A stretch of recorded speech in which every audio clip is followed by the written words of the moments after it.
So today, as I reflected on what did I want to talk about, what is it that I think would benefit not only me, because I get great benefit out of talking, because I have to create the visualization, the image of what I'm going to say for myself, but I realize what would be great for people to hear at this time. And I think the perfect talk title came to me, and it's Overcoming Life's Greatest Obstacle. So I'm going to ask the question, what do you think is our greatest obstacle? My obstacle may be different than yours. Yours may be different than mine. But you know what? I think we have something in common here. So as you reflect back, what in your life right now is the greatest obstacle that you're facing? What is the greatest obstacle for you with respect to money? With respect to career? With respect to relationships? With respect to health? With respect to spiritual connection? What is that single greatest obstacle that you believe is holding you back from the greater you and the greater experience of life itself?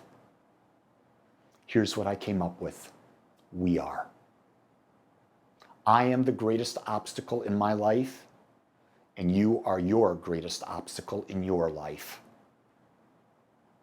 Isn't that fascinating? Because we're not taught that. We're taught that it's the economy, it's the government, it's our partner, it's our parents. We got to blame our parents. God knows all of our issues come from mommy issues or daddy issues. You all know that, right? Because that's what we've been taught. What does the psychologists immediately do? They take you right back to mommy and daddy. Got to heal that. I think more or less we've got to embrace who we are. So the first thing I want to talk about is what is it about us that makes us the greatest obstacle in our life? First point I want to talk about, it's our false beliefs. Remember, we have so many beliefs that we've never, ever, ever chosen. From the time we're 0 to 7, being in theta state, we blindly absorb everything that's presented to us by mom, by dad, by schools, by ministers, teachers, nuns, television, and we form these beliefs. And what are these beliefs? Are they beliefs that we're all powerful? Are they beliefs that we create our lives? Or are they beliefs that we are victims? Most of the beliefs that we have are beliefs on where we are born. Think about that, the family we were born into. The beliefs that I was brought up with were the beliefs of a father who came from a family of 10 children whose father died of alcoholism falling down the stairs in the middle of the Great Depression. When I think my father was one of 10 children. He was number 6, I believe, 6 or 7. And his father was an alcoholic, fell down dead, left a wife with 10 children in the middle of the Great Depression. And I remember the story that my grandmother, Busha, the next day that he died, drank a fifth of booze, buried her husband. Next day, she went out scrubbing floors to try to make money to raise a family. My father came from that consciousness. My mother came to the United States at the age of 12 from Sicily, not speaking English.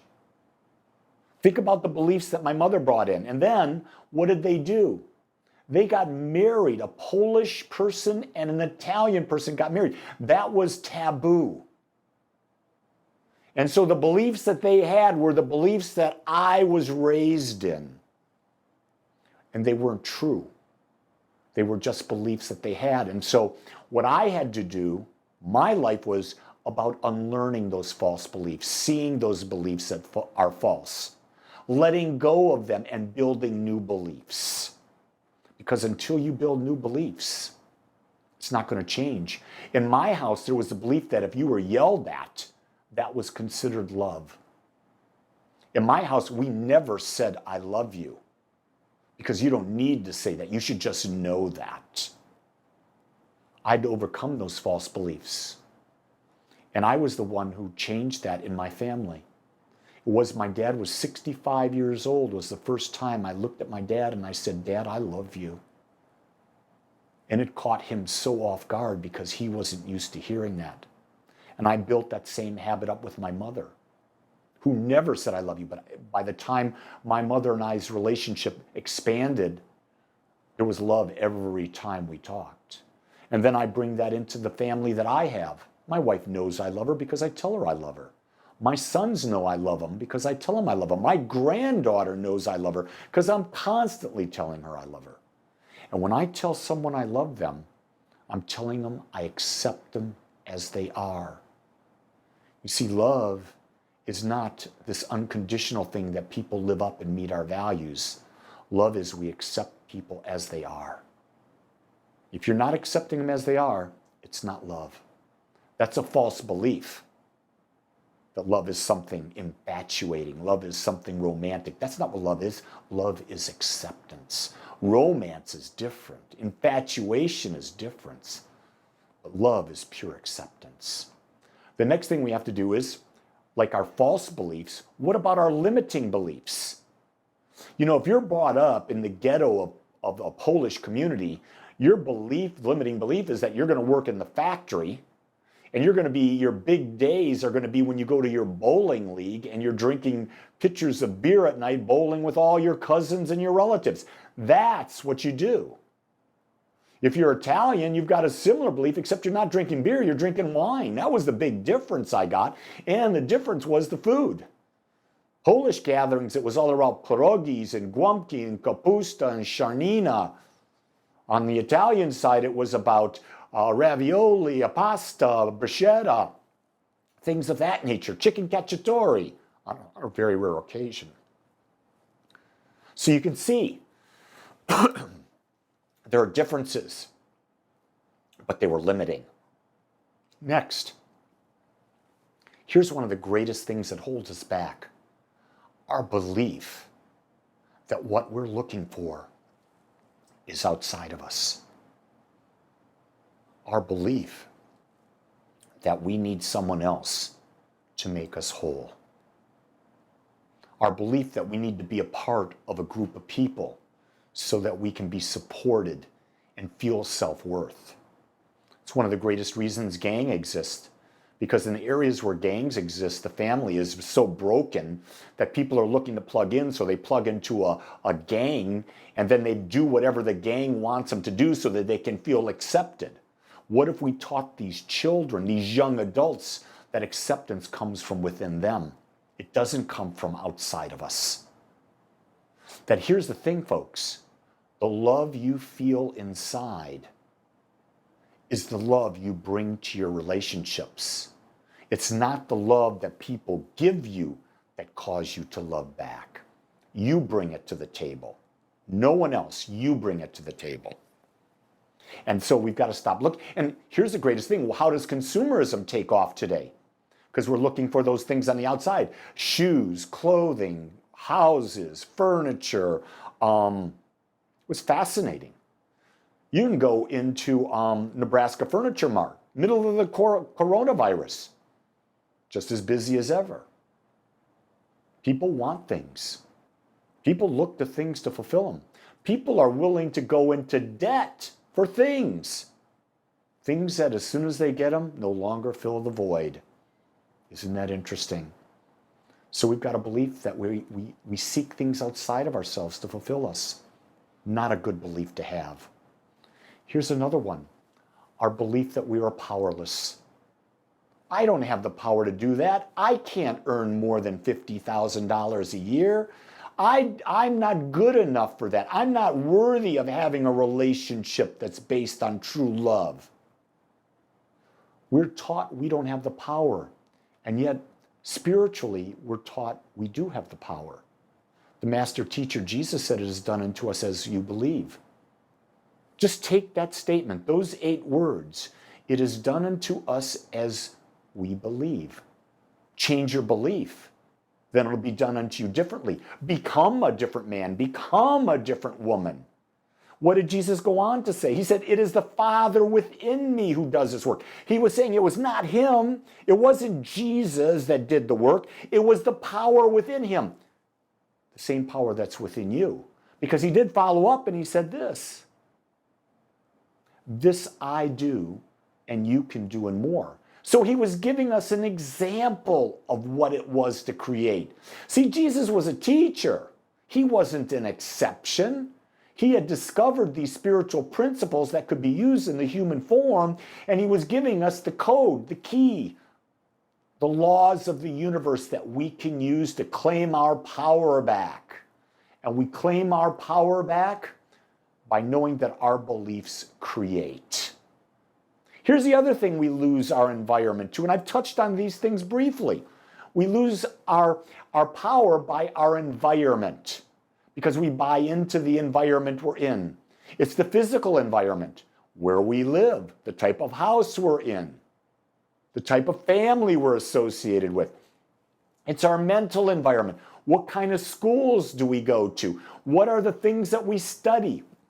Are we taught what to think, or are we taught how to think? See, that's real important. We're looking at the mental environment.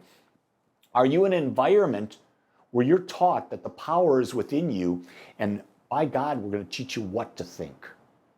Or are you blessed? Are you truly blessed that you've had teachers or parents in your lives that teach you how to think? One of the things that I was adamant about being as a father was to teach my two sons how to think for themselves, how to question everything. Now, I disliked that when they became teenagers and in their early 20s, because no matter what I said, they questioned me. They were doing everything I taught them. But you know what? I learned through that myself, that they had to find out their own answers. They had to find out their way, not Lee's way. My job as a father was to teach them how to think. My job as a teacher now is to cause people to think. People want me to say things that make them feel better. That's not my job. My job is to tell people the power's in you, and then to ask questions that cause them to think for themselves. If you attend an Agape class at any time, you'll hear me say this all the time. Don't believe a word I say. Prove it for yourself. Now you become the master of your life. The other thing about we have to change our environment, we got to change our emotional environment. My God, we can be in an environment where the emotions are running crazy all over the place. And when the emotions are going in every which way but loose, it's hard to maintain your focus. It's hard to maintain your balance. Then I've got to ask the question going on is, what's your spiritual environment? Are you in an environment where you're being damned to hell for every little damn thing you do? That was quite a thing I just said. Are you being damned to hell for every damn little thing you do? If you're in an environment that has dogma where you're being damned to hell, I invite you to question whether or not you need to be in that environment. Because love does not teach damnation. What I understand love to be is love is acceptance, and God is pure love. Because if God is infinite, everything's created out of God. If everything's created out of God, then God cannot deny an aspect of itself. Therefore, God is self-accepting of itself, which means it's self-accepting of us. There's no place other than God. There's no place other than love. It's the human mind that creates the illusion of a hell. It's the human mind that creates the illusion of a devil. There's the human mind that creates the illusion of damnation. Hell is a state of mind when you're disconnected right here, right now on this planet. So if you're experiencing some emotional crap right now, it's within you, and you have the power to change it. See, when we're focused on what is most important to us, we see everything as part of our journey, and we open up to new possibilities. But if we're looking at things that are not important to us and there's big obstacles in the way, man, we just get frustrated, we blame, we become victims. But when it's something that's real important, it's serving our hierarchy of values, man, there's nothing that's going to stop us. If you believe in a relationship that you'd rather be happy than right, then you're going to see that when the opportunity comes to say something political that you know that's going to tick off your partner, you're going to say, whoa, I don't need to say that. I'd rather be happy. It's not important I talk about politics with my partner. But there's a false belief. I need to talk about politics with my partner. No, you don't. Let me tell you a story. You don't need to talk politics with anyone. Because politics are just opinions. They're not truth. They're not black and white. They're opinions and everyone has one. So don't go fall into that game. So you have to discern. Here's your power. Discern what's important to you. What is your life purpose? What is your life vision? What is your hierarchy of values? Once you determine that, anything that comes up, you'll see, oh, that's mine to do. And when you discern that's mine to do, you'll do it and you will step through it and you'll be better for it. And while you're doing that, new ideas, new possibilities awaken themselves for you. See, one of the things to understand is we are thinking centers in mind. Mind, when I have mind there, it's a capital M, mind, infinite mind. And as we are thinking centers in mind, we are reproducing in a smaller scale all there is in the universe. That's by Ernest Holmes. Let me say that again. We are thinking centers in mind, reproducing in a smaller scale all there is in the universe. In other words, as the divine created everything, what we see, what is a part of us, our body, our mind, our habitat, it's our universe. And in that universe, the power to create is ours. And what we have to do is we have to recognize that the power is within us. We have to learn how to use that power. And then we have to apply that power on a persistent and consistent basis.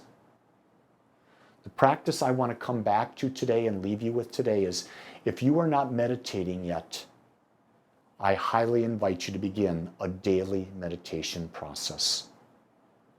You can do that by going to my YouTube channel, and you'll find guided meditations there. You can join me for meditation every morning at 7 a.m. Central Time on Zoom. Go to the Agape calendar, agapecsl.com, and you'll find the link on the calendar, and you can join us for meditation. Anyone can join us. This is not religion. This is a practice that everyone can be a part of, because when we meditate, we open up to new possibilities by quieting the mind, quieting the ego, stilling the body, and rebooting ourselves back into oneness, rebooting ourselves back into health, rebooting ourselves back into homeostasis. And when we do that, we take back the power in our lives and we eliminate the biggest obstacle, us, and our false beliefs and our false perceptions. Do yourself a favor today. Begin the journey with me and the other members of the Agape community and start your meditation this week. I want to thank you for joining us today. I'm so grateful that you took your time to watch or listen to this message. If you found this message beneficial, I would ask that you go to our website, agapecsl.com. Once there, click on the donate button and experience the joy of conscious and purposeful giving. Or if you would like, text your gift by simply dialing 972-532-6976. It is through your gifts that we are able to bring this message to you in the world. I would ask that if you like this message, to please subscribe to my YouTube channel under my name, Lee Wolak. Again, I want to thank you for joining me in the Agape community as we learn how to better self-love through conscious living.